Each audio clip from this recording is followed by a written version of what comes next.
Right issue. What do we know about that? Is that usual for a president to attend Supreme Court oral arguments? Well, this will actually be his first time going to the Supreme Court of this term. He was there once during his last term, so that's going to be highly anticipated, particularly when you look at this issue in particular and the backdrop here that President Trump has really been playing defense on some of his more hardline immigration policies. We can't forget that in the background of all of this is that the Department of Homeland Security is currently still in a government shutdown over disagreements about how his immigration policies are going to play out going forward. But the president's feature at the Supreme Court today really shows that he's doubling down on these immigration policies. This case is considered a landmark case. It stems from an executive order that President Trump had signed on his very first day in office, barring U.S.-born children of undocumented immigrants from gaining U.S. citizenship. Vonnie, it could have some really wide-ranging implications and is one to watch for sure. Oh, absolutely. So much to watch this April 1st. Tyler, thank you so much. Bloomberg's Tyler Kendall there in Washington, D.C. Oil hovering around $100 a barrel. Bloomberg's Emma Ross Thomas is back with us now for more. So, Emma, what will the oil market be concentrated on today? We just had Keir Starmer saying that, the Foreign Secretary here in the UK is going to be gathering 35 counterparties to try and come up with a solution to the Strait of Hormuz problem, because we all know the US pulling out doesn't mean that gets solved, does it? Yeah, you're right. One thing is for the war to end, and another is for the Strait to regain even some kind of normality. Remember a few weeks ago, Macron was talking about perhaps getting a coalition together. I suppose one of the questions there is just the number of, naval assets that Europe has at its disposal, and without the US. I think we wrote a piece a couple of weeks ago saying that the US Navy even doesn't have enough ships to provide the escorts that would be required to get traffic through Hormuz at a sort of back to a pre-war level. So it's incredibly complicated. I think that's why oil's down, but not there is still a huge war premium in the oil price, and that's because there's still so much uncertainty, so many questions about how you get the Strait of Hormuz back to normal. And the other thing that's bubbling in the background, I think, is what Iran is showing that it wants any sort of post-war order to be, which is that they want to make it into a strait over which they have control. There's been talk of tolls and fees. There's legislation going through the parliament talking about tolls, and that is a huge risk for A, buyers, but B, also the other Gulf producers. And I think that's quite an important thing to keep in mind. Yeah, absolutely. And there was talk of whether these tolls could, make up some of the reparations that Iran is also demanding. There's a lot of questions outstanding. Emma, thank you for joining us this morning. That's Bloomberg's Emma Ross Thomas. And for more on the latest on the Iran war, you can follow our blog by typing TLiveGo. Turning to tech then, OpenAI has raised a whopping $122 billion in its latest funding round, at an $852 billion valuation, marking the firm's largest round to date. The biggest investments include $50 billion from Amazon, $30 billion each from NVIDIA and SoftBank. Let's bring in Matt Bloxham of Bloomberg Intelligence for more. These companies are spending like drunken sailors, Matt. What are they going to get for their money? What is OpenAI spending all this billions of dollars on? Chips and data center capacity, I think, is the short answer to that question. And obviously, there are big investments here, particularly from Amazon, and there's I think quite a lot of strings attached to the money that they're investing in OpenAI, with part of it contingent on a successful IPO. And also a lot of this funding is in anticipation that OpenAI will look to do an IPO, I think, sometime later this year. And certainly the noises coming out of the chief financial officer suggests that the company is, organizing itself in preparation to at least make it possible for them to do that kind of event. And alongside the funding, they've been streamlining the product offering, dropping support for some products like the video editing suite, and consolidating other products into kind of a neater package, which I think, again, is typical of what you'd expect a company that's looking to go public to do, so that when they present to investors, there's a kind of clear and coherent strategy about how they're going to generate revenue and how they're going to ultimately generate profit. Oh, Matt, I thought we were done talking about all these deals, but apparently not. There's more to come. Matt Bloxham of Bloomberg Intelligence, thank you so much. This is Bloomberg.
Thousands of American Marines are heading to the Middle East. Greece will not participate. There's a very good chance we're going to end up in a deal. He's looking at putting boots on the ground. This is going to be a short-term excursion. Trust Bloomberg for on-the-ground coverage. Things are not de-intensifying. A lot of fear here in Europe. Ukraine is being left out in the cold. Up-to-the-minute reporting. The Fujin report has been hit. Missiles have struck the U.S. Embassy. And the analysis you need. The United States military has shown its might. Now it's time to please calm down. Nobody covers geopolitics like Bloomberg.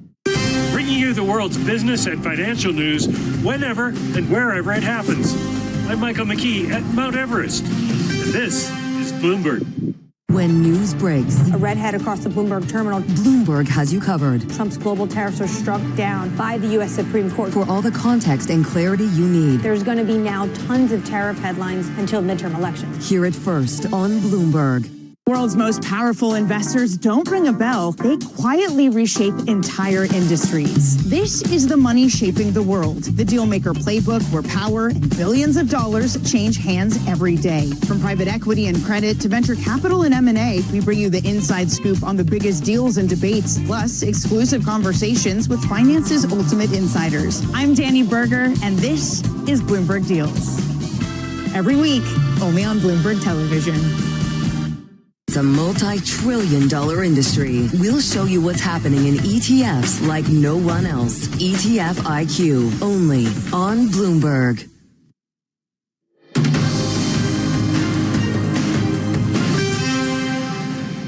This is Bloomberg Brief. I'm Vonnie Quinn in London. Now a look at what's ahead today, April 1st. Well, we have a host of data on deck. ADP employment data out at 8:15 Eastern, followed by retail sales at 8:30, and manufacturing PMI data out at 9:45 and 10 a.m. Let's take a look at your market action this morning after a whopping day yesterday. You can see that Brent crude is lower, but not by as much as it was earlier in the session. It was below $100 a barrel for a time. You have futures pointed higher even after yesterday's huge gains, 6.5% on the SOX index, in fact, and the 10-year yield down another almost 4 basis points. We'll see what the president says at 9 p.m. Eastern. That's it for Bloomberg Brief. Surveillance is ahead. This is Bloomberg.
You don't think the court was hurt by the perception that it was a political decision? The court's always hurt, it seems to me, if we look political. One of my concerns, my present-day concerns, is there's too much partisanship. It's true historically that most presidents have appointed justices to the Supreme Court who are members of their own party. The partisanship should not be an overriding factor. What you look at is temperament, learning, background, reputation, whether or not you have those qualities of independence and caution that make for a good judge. Increasingly, you see dissenting opinions in the Supreme Court aren't quite as civil as maybe you might prefer. And is that of concern to you? Yes, it's of great concern to me that our civil discourse, our civic discourse, is not civil enough. Aristotle said that a democracy depends on an open debate where you respect the dignity of those with whom you disagree. He said democracies only live if they are sustained over a period of time by a thoughtful, rational discourse. a discourse in which you respect the dignity of those with whom you disagree. From the world of politics to the world of business, Joe Matthew and Kaylee Lines deliver news, insight, and analysis live 2 times a day, every trading day. Balance of Power at 1 and 5 Eastern, only on Bloomberg. Bringing you up-to-the-minute global news whenever and wherever it happens. I'm Jemana Bersecci in Davos, Switzerland, and this is Bloomberg.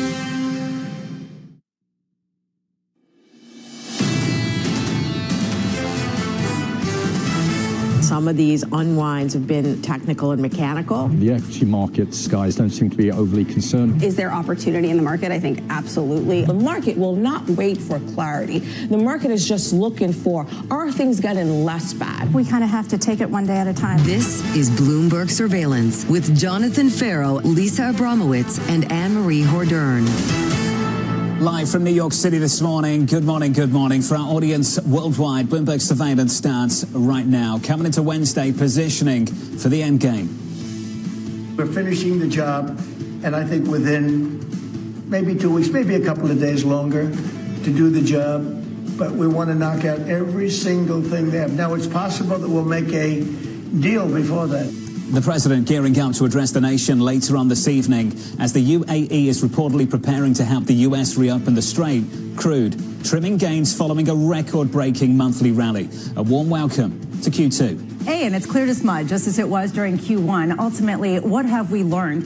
It's not really clear exactly where the talks are going. I think the key questions going into Q2 are, 1, what's actually going on with talks? Number 2, what's actually going on with physical markets? And number 3, if there is some sort of de-escalation or ceasefire without some sort of established new rule around the Strait of Hormuz, how positive is that for commodities? The market wants 2 things: end the hostilities, get energy moving once again. 2 stories. 1, the president ready to end the war in a few weeks' time. We hope, we'll see. And 2, the Wall Street Journal with this story right here. The UAE preparing to help reopen the Strait of Hormuz. So potentially this would be a part of a broader coalition. They seem to be having outreach as well to the United Nations regarding this. They view this, as the rest of the world views this, as an international waterway, not one that could be completely controlled by the Iranian regime. It also goes back to what Ambassador Youssef Al-Otaiba, the UAE ambassador to the United States, had an op-ed in the Wall Street Journal. It goes back to what he said, quote, "We aren't asking the United States to carry out the full burden. What they're basically saying is we are willing to take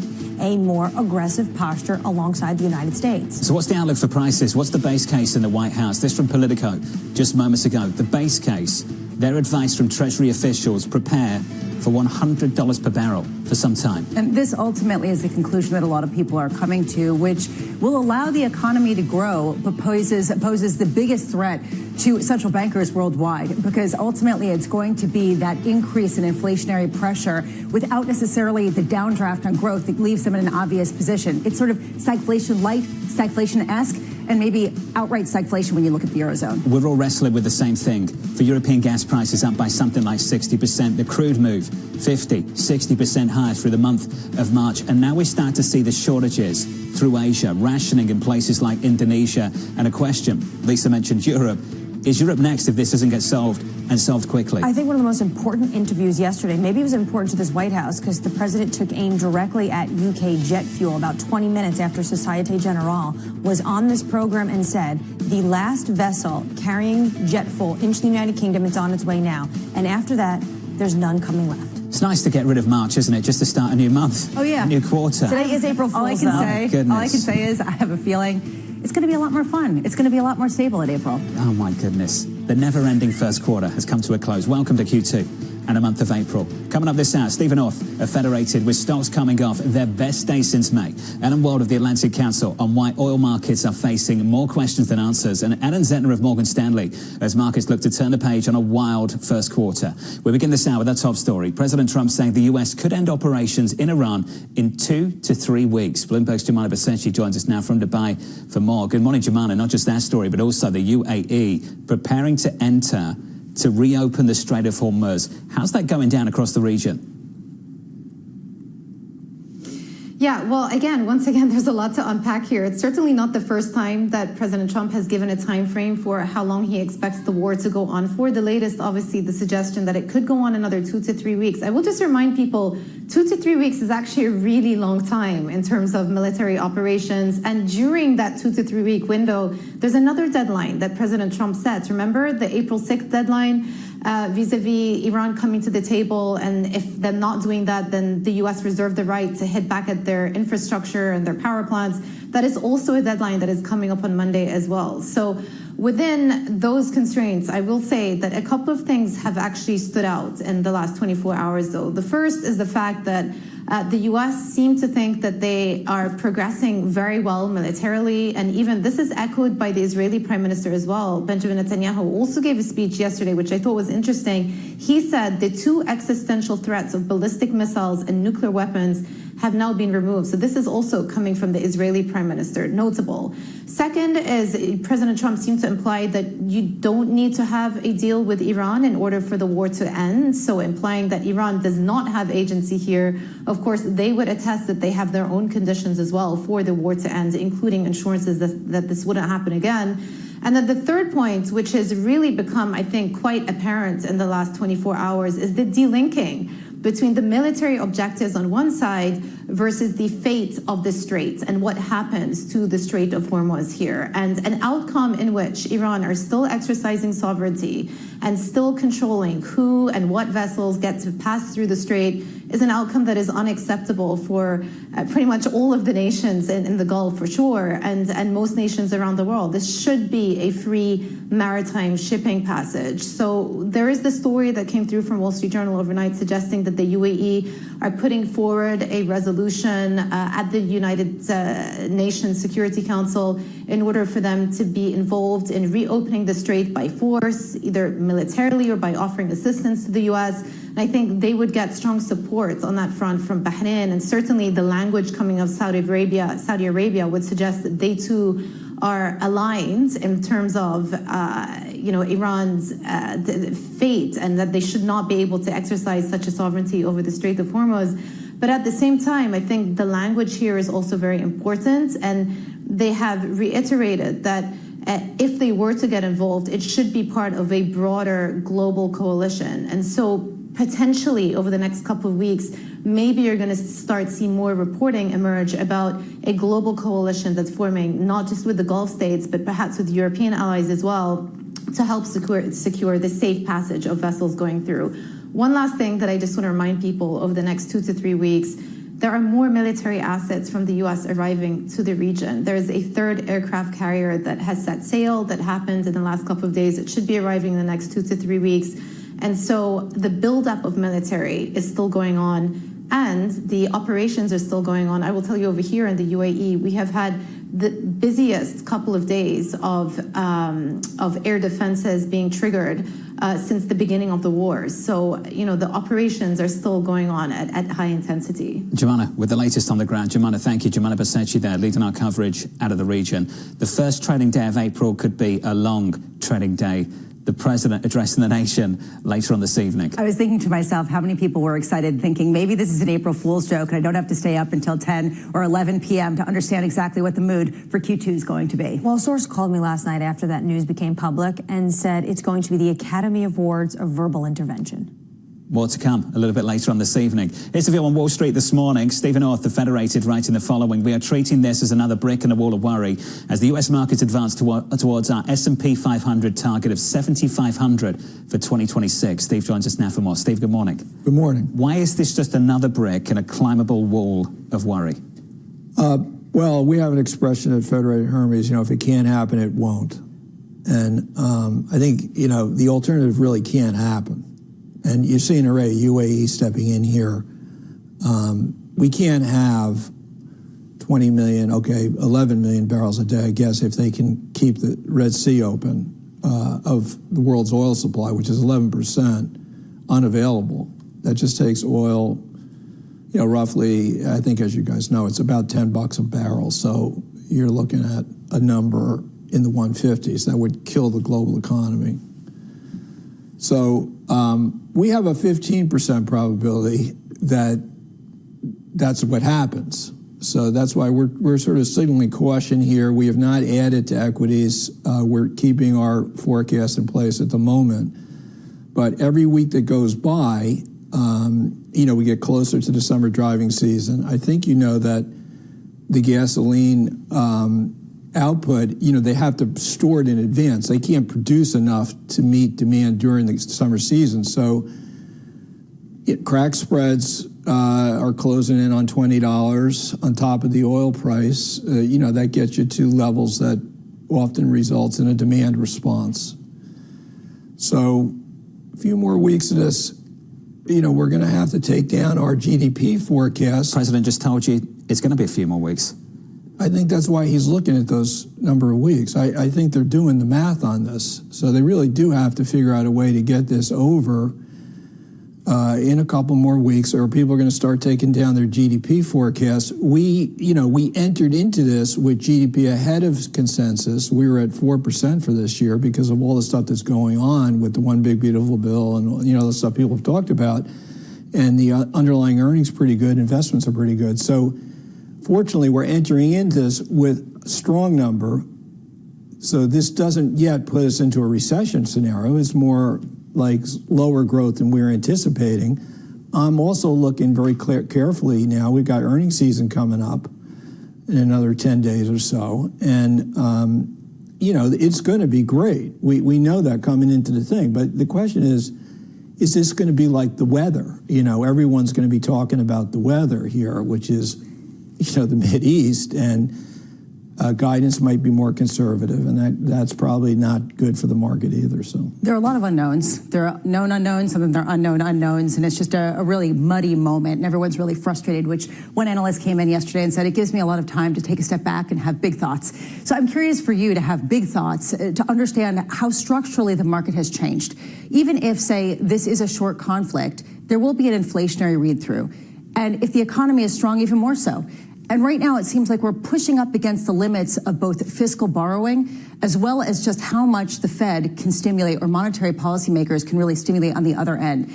How much do rates at 4.5% to 5% in the United States materially change the outlook for U.S. equities going forward if they're not going to come down all that much, and if it's the same around the world? Okay, so we tend, Lisa, we're trying to invest against a 3-year horizon. So we're looking out past this and saying, what world are we going to be in? We should be back to a world that's growing reasonably well, all those drivers we've talked about, the AI revolution, et cetera, and a market that is significantly cheaper than it was 3 months ago. So on that view, we'll come through this.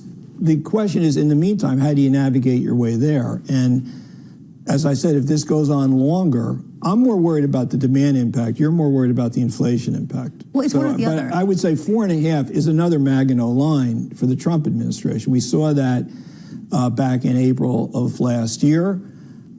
We got close to it again just recently. We're not back down quite a bit now, but yeah, 4.5 is not a good number. Can you have both, not necessarily downside surprise, if you do have some sort of end to this and companies can maneuver through it, and then also get the disinflationary pull through that a lot of people are expecting later this year? Do you have to have one or the other, either a downturn in growth or stickier inflation and central banks that aren't going to be cutting rates that potentially could pressure valuations? Well, I don't think the inflation is going to be stickier if they really do get this done in the next few weeks and get the straits reopened, right? Because people are not going to factor in those higher prices forever, which is what you need to be stickier. So I'm still not on the sticky inflation. I'm more worried about the summer driving season, the demand impact. They're going to figure out a way, whether it's Trump declaring victory, but the Iranians, what are they going to do? The only thing they've got left is the Strait of Hormuz. For the markets, though, can you declare victory and still have the Iranians in control of the Strait of Hormuz and not have normal traffic? I think that's going to be very difficult, right? That's going to be the issue. So it's a two-way negotiation. The market right now is like a multidimensional chessboard with some very smart players in it. And so I think when I play that kind of chess, I've got a board at my home if anyone wants to try it. We play it every day. The thing that makes me most difficult for me when I was younger and used to play when my sons were younger and a little bit crazier is an unorthodox player that you can't predict that's on the board. If they think Dying is winning, you're dealing with an unorthodox player, that's for sure. Yeah, and that's what makes this so difficult for everybody, because we've got an unorthodox player here who's playing for different things. You know, economics is not necessarily their driver. There were two parts to your question, by the way. The first part was, is the markets going to be okay with Iran controlling the Strait of Hormuz? And the second part was with restricted energy. For the first part, the short term, I don't think the market will care who's in control of the Strait of Hormuz so long as the energy is flowing. The most important part is whether the energy is flowing. And right now it's not flowing. There's just a hope that the president moves on, Iran takes control in the near term, maybe, and then the energy starts flowing again, they'll charge people for it. I don't think in the near term the market's going to care about that. Over the longer term, that will have consequences for the kind of premium that will be put on crude coming through the Strait of Hormuz, the risk around that. But in the near term, this market has been itching to move on now. Well, for the okay, last so 1 month. the longer term outlook for oil has gone higher regardless because of that, John. Which is why December's trading at 80. And, you know, what we're looking at is a demand impact here of people saying, I got to have a bigger reserve to avoid this. And longer term, this is probably really good for nuclear energy companies. That's the structural shift. Just one final question. Tech multiples, real multiple compression through the last month or so. Is that compression an opportunity, or does that speak to the structural shift we're seeing in how we value this equity market? We think, you know, as you know, just the day before this started, we took down our target for the year and we took down the tech multiples because we saw the big mega caps going from big free cash flow generators to, in the near term, not being big free cash flow generators, and we don't know how long that's going to go on for. So we've kind of switched our portfolios, fortunately, towards hard asset companies, you know, more value intensive. And I think once you come out of this, you're still faced with that problem. The AI disruption on the software side of tech and, you know, the free cash flow decline. That's why companies that are growing free cash flow right now tend to be on the old economy side of the kind of like Chevron. I mean, their free cash flow is ballooning. Micron, by the way, free cash flow, and that stock, you know, down significantly here, down 30%, but their free cash flow is going to go up by 8 times over the next couple of years. So I think that's where the market is going to end up going to. You know, the tech is okay here. The price, I think, has already kind of corrected, but yeah, I'm not sure it can lead us out of this. Steve, good to see you. As always, thank you. Yeah, thank you. Steve Orth, The Federated. Have a happy Easter. It's good to see you. Happy Easter, happy Passover. Thank you. Happy sir. everything. Thank you very much. Don't want to offend anyone. Of course, happy everything, whatever it is today, whatever it will be tomorrow. Equity futures right now in the S&P, positive by 0.5%. Let's get you an update on stories worldwide with your Bloomberg brief. Yahara has more. Hey, Yahara. Good morning, John. President Trump saying he is strongly considering pulling the United States out of NATO after it failed to join his war on Iran. Trump telling The Telegraph that the NATO alliance is a paper tiger and that withdrawing U.S. membership is, quote, beyond reconsideration. An Iranian missile hit a fuel oil tanker off the coast of Qatar today. A total of 3 missiles were launched from Iran, but 2 were intercepted. This as Iran continues to launch attacks at Israel, Bahrain, Kuwait, and the United Arab Emirates. And staying on the UAE, it is reportedly gearing up to join the war. According to the Wall Street Journal, officials are reviewing how it could play a military role in securing the Strait of Hormuz. This would make it the first GCC country to join the fight after being hit by Iran. That's your Bloomberg Brief. John? Yahara, thank you. Thank you for that. More from Yahara later this hour. Up next on the program, finishing the job. We're finishing the job, and I think within maybe 2 weeks, maybe a couple of days longer to do the job, but we want to knock out every single thing they have. Now, it's possible that we'll make a deal before that. Up next on the program, Colonel Wayne Sanders joins us to break down what he sees materializing in the Middle East. From New York City this morning, good morning.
is about to start. And you're already looking for that edge. The Opening Trade brings you everything you need to know as markets open across Europe. I'm Guy Johnson. I'm Anna Edwards. And I'm Tom McKenzie. This is your Opening Trade. Only on Bloomberg. At 9:30 a.m., the market tells you what it's really thinking. We beat the drum to the opening bell. With deep analysis of the forces driving the price action. Focusing investors on what really matters. Where the money flows, which markets are changing. Conversations with players shaping the narrative. Innovative growth companies gravitate to NASDAQ. It's not just like, let's buy the Mag 7 or AI. That's a really compelling story. This is where your trading day begins. And this is Open Interest. Only on Bloomberg. Good morning. This is Bloomberg Surveillance. Welcome back to the Opening Trade. Watch Bloomberg Tech. This is the Asia Trade. This is Wall Street Week. Welcome to Balance of Power. You're watching Bloomberg Deals. Welcome to Bloomberg This Weekend. This is Bloomberg Television.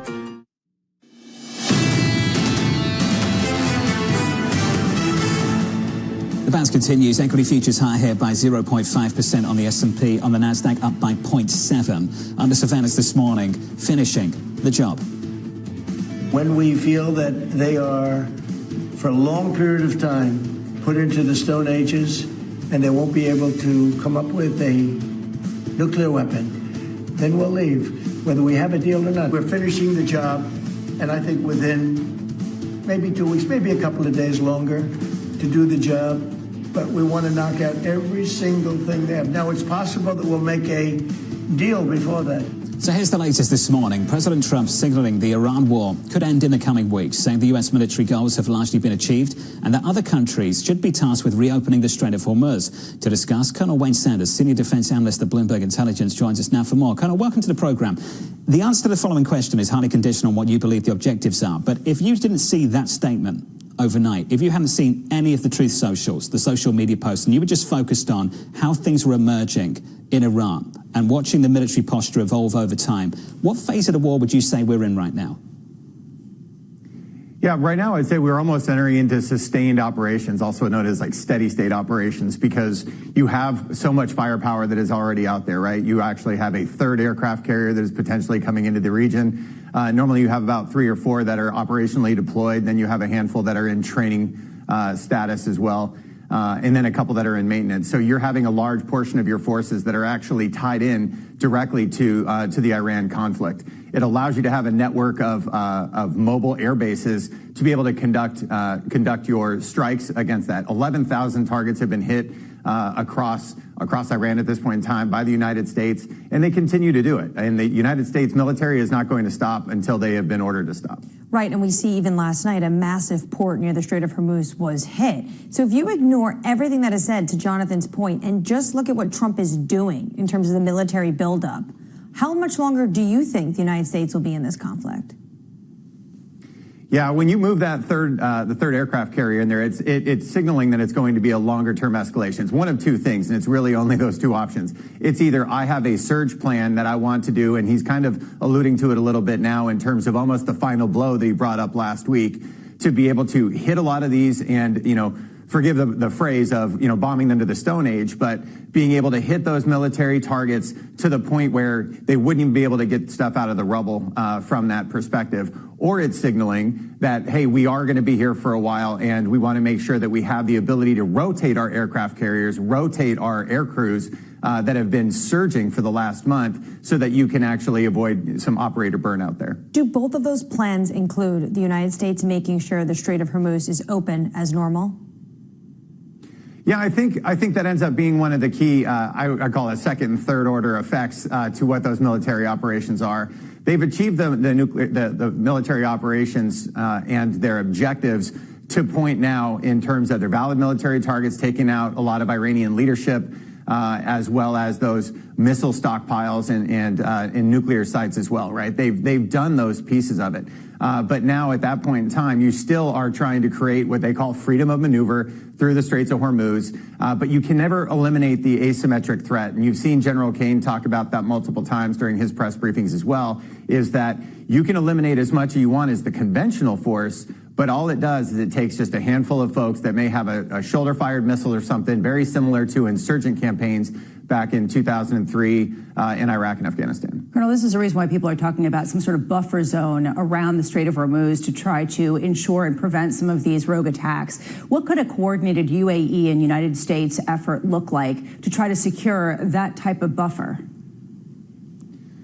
I think it would definitely help. Freedom of maneuver, especially on the southern part of the strait, actually helps because of UAE's geographic positioning. It's also one of the reasons why I think that Iran has focused so much of their attacks on UAE specifically, is because it is such a powerful economic center, as well as has military capability in air defenses. So being able to partner with the U.S. there allows for additional capability, allows for additional visibility through intelligence, surveillance, and reconnaissance. It allows us to have a better place for the United States to be able to park some additional vessels as well as part of their U.S. naval port at El Jebel there as well. Colonel, a clinic. Thanks for breaking it down. Thank you, sir. Colonel Wayne Sanders there of Bloomberg Intelligence. This is the difficulty right now for financial market participants.